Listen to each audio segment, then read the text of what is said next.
ராம் ராம். வாழ்க வளமுடன். Voice of காஞ்சி நேயர் அனைவருக்கும் இனிய மாலை வணக்கம். சுவாசம், அதை பத்தின பதிவு நாம இன்னைக்கு பார்க்கிறோம். ஒரு நாட்டுல ஒரு பெரிய ஞானி இருந்தார். அந்த ஞானி கிட்ட அந்த நாட்டு ராஜாவும் ராணியும் ரொம்ப அபிமானமா அவர் சொல் பேச்சை கேட்டு நாட்டை நல்வழிப்படுத்தி இந்த மாதிரி ஆட்சி செஞ்சுட்டு இருந்தார். அவர் மகான்னா அப்பேற்பட்ட மகான், அவர் ஞானி. அவர்கிட்ட ஒரு நாளைக்கு ராணி வந்து நமஸ்காரம் பண்றா. நமஸ்காரம் பண்ணிட்டு, நான் ஒன்று உங்ககிட்ட கேட்பேன், நீங்க எனக்கு தருவேலா அப்படின்னு கேட்குறா.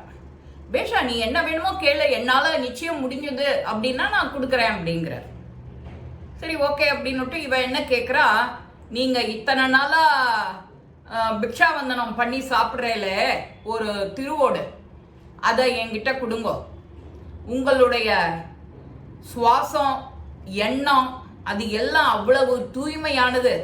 அதுல கொஞ்சோண்டான இந்த திருவோட்டுக்கு இருந்திருக்கும். அதனால பொக்கிஷமா எனக்கு அதை கொடுங்கோ, நான் வாங்கிக்கிறேன், உங்களுக்கு தர முடியுமா அப்படின்னு கேட்கிறான். அவ கேட்டதுதான் தாம்சம். இந்தா, ஏன் எடுத்துக்கோ, ஏன் இதுல என்ன அப்படின்னு சொல்லிட்டு அந்த திருவோட்டை கொடுக்குறார். இவ்வளவு சந்தோஷமா வாங்கி தன்கிட்ட வச்சுனுட்டு ஒரு வைரம் பதிச்ச வைரம், வைடூரியம், கோமேதகம், என்னென்ன விலையுயர்ந்த கற்கள்லாம் இருக்கோ அதெல்லாத்தையும் செஞ்சு ஒரு தங்க திருவோடு ஒன்று பண்ணிட்டு வந்திருக்கா. இவரை அந்த அந்த ஓட்டை வாங்கிட்டு இந்த திருவோட்டை கொடுக்குறா.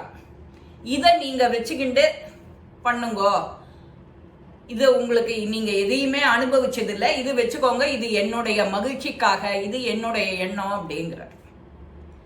சரி, அதனால என்ன, பரவாயில்ல, உன்னோட இஷ்டம் தானே, கொடு, பரவாயில்ல அப்படிங்கிறார்.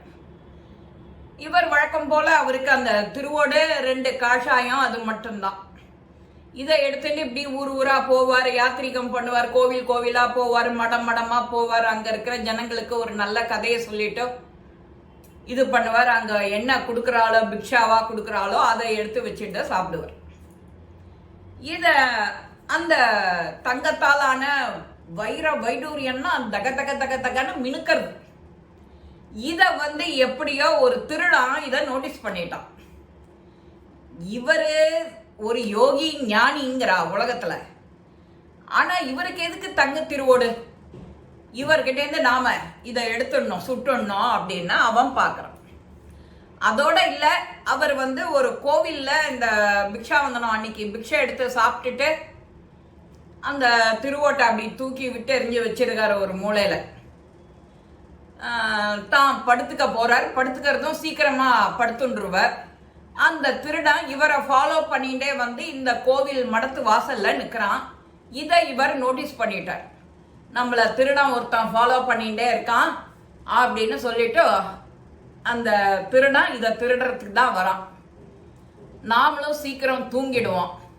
அவன் எதுக்கு வேலை மெனக்கெட்டு உள்ளர வந்து நம்ம தூக்கத்தையும் டிஸ்டர்ப் பண்ணி அவனுக்காக நாம தூக்கத்தை தியாகம் பண்ணணும். அவனை கூப்பிடுறார், வாப்பா இங்க அப்படின்னு. ரொம்ப நேரமா இங்கேயே சுத்தின்னு இருக்கே, என்ன விஷயம், என்ன வேணும் உனக்கு அப்படிங்கிற. இல்ல, நான் இங்கதான் ஒரு வழிபோக்கன்னு அவனுக்காக காத்துட்டு இருக்கேன், என்னோட ஃப்ரெண்டு வரணும்னு சொல்றான். அத சொல்லிட்டு அவன் திரும்ப போய் அவன் அதே வெளி இடத்துல போய் நிக்கிறான். இவருக்கு சுத்தமா தெரிஞ்சு போச்சு, இவன் இந்த திருவோட்டுக்காக தான், தங்கத்தாலான திருவோட்டுக்கு தான் திருடுறதுக்கு வந்திருக்கான்னு கன்ஃபார்ம் ஆகி போச்சு. இவர் தூசி தட்டி தன்னோட துண்டால தூசியை தட்டிட்டு படுத்துக்கிறதுக்கு பண்ணிட்டு இருக்கும்போது அந்த திருவோட தூக்கி வெளியில எறிகிறார். அவன் இதுக்காக தான் வந்திருக்கான்னு தெரிஞ்சு போச்சு. இதே இதுக்கு நாமளும் சுமையா சுமந்துட்டு இருக்கணும், அவனும் உள்ளர வந்து நம்மள உருட்டணும், அக்கம் பக்கத்துல இருக்கிறவா எல்லாரையும் எழுப்பணும். இதுக்கு தான் வந்திருக்கான்னா அது அவங்கிட்ட கொடுத்துடுறது தானே நமக்கும் மரியாதை அப்படின்னு சொல்லிட்டு அவர் தூக்கி எரிஞ்சு விடுறார். அவன் திருடனுக்கும் தெரிஞ்சு போச்சு, சுவாமி வந்து நமக்காக தான் தூக்கி போடுறார், நாம கஷ்டப்படக்கூடாதுன்னு அப்படின்னு சொல்லிட்டு வேகமா போய் அந்த திருவோட்டையை எடுத்துக்கிறான். திருவோட்டை எடுத்ததோட மட்டும் இல்ல, உள்ளர வரான், சாமிஜி கிட்ட வரான், ஞானி கிட்ட வரான். சுவாமிஜி, நான் இதுக்குதான் வந்திருக்கேன்னு உங்களுக்கு எப்படி தெரிஞ்சது அப்படிங்கிறான். நான் தரமே இத்தனை நாளா இல்லாத நான் படுத்துக்கும் போது ஓய்வெடுக்கும் போது யாரும் என்னை தொந்தரவு பண்ண மாட்டா. நான் ஊரா போறேன், ஜனங்களுக்கு நல்லதை செய்வேன், நல்லதை சொல்லுவேன். அதுதான் எனக்கான பணி. இந்த ஜென்மால எனக்கு என்ன கிடைக்கிறதோ அதை வாங்கி சாப்பிட்டுட்டு என்னோட வேலையை பார்ப்பேன். இதுதான் என்னோட வேலை. நீ இதுக்காக தான் வந்திருக்க, இது உன்னோட தொழில்னு தெரியும். அதனால தான் நான் தூக்கி எறிஞ்சிட்டேன். இதுக்காக தான் நீ வந்திருக்க, எனக்காக எதுக்கு இன்னும் நீ முடிச்சிட்டு இருந்து கஷ்டப்படணும் அப்படின்னு அவர் சொல்லவும் சரின்னு சந்தோஷமா வாங்கிட்டு புறப்படுறதுக்கு முன்னாடி திரும்ப ஒரு தடவை நமஸ்காரம் பண்றான். நீங்க எனக்கு ஏதாவது ஒரு அறிவுரை சொல்லணும்னா என்ன சொல்லுவேன் அப்படின்னு இவன் கேட்கறான். இவனையும் திருத்தணும், என்னையும் உங்களை மாதிரி ஆக்குங்களேன், என்ன உங்களோட சீடனா ஆக்கிக்கோங்களேன்.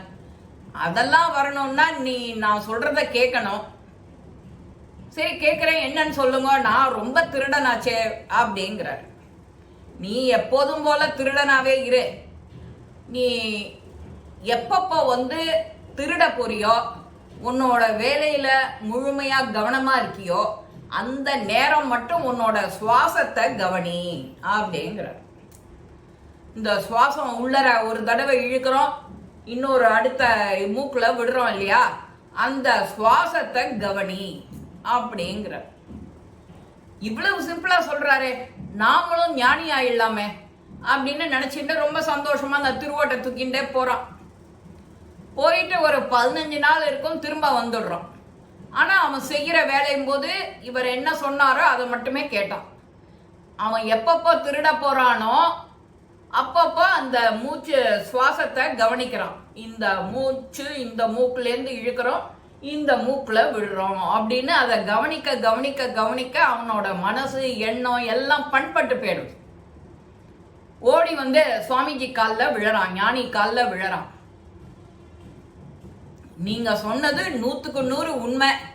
என்னோட தொழிலை நான் முழுமையா செய்ய முடியல. எந்த பக்கம் திருட போனாலும் வேற எந்த ஒரு வேலைக்கு போனாலும் நீங்க சுவாசத்தை கவனின்னு சொன்னேன். சுவாசத்தை கவனிச்சா என்னோட வேலையை கண்டினியூ பண்ண முடியல, எடுக்க முடியல, திருட முடியல. அதனால எனக்கு சுவாசம் மட்டுமே கவனிக்க முடிஞ்சுது. அதனால எனக்கு நம்பிக்கை வந்துடுத்தோ, நான் உங்களுடைய சிஷ்யன் ஆயிடுவேன் கூடிய சீக்கிரம் அப்படிங்கிற அப்படின்னு அவன் சொல்றான். சரி, ஓ அப்படியா, அப்படின்னா கொஞ்சம் காலம் என் கூடவே தங்கு, நீ அதுக்கு பாஸ் மார்க் வாங்குறியா பார்க்கணுங்கிற.